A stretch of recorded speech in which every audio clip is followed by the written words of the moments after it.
Hello at welcome back sa aking channel, Baby Bean. Ganito kabisi ngayong araw ng Sabado. Sa video na nagtatampok kay Baby Bean, ang kanyang malalim na pakikisangkot sa Montessori puzzle book ay tunay na nakaaakit.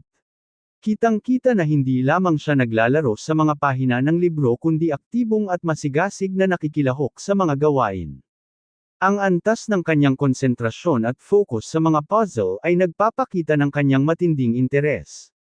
Malinaw na si Baby Bean ay hindi lamang nagpapakita ng kilos-kilos kundi tunay na natutuwa sa proseso ng pag-aaral. Ang kanyang sigasig para sa Montessori puzzle book ay nakakahawa at naglilingkod bilang patunay sa epektibong mga karanasan sa pag-aaral na may kinalaman sa kamay, interaktibo para sa mga bata.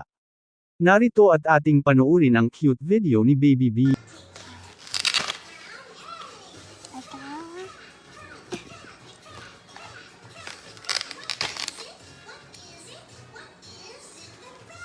No, ito. Ito.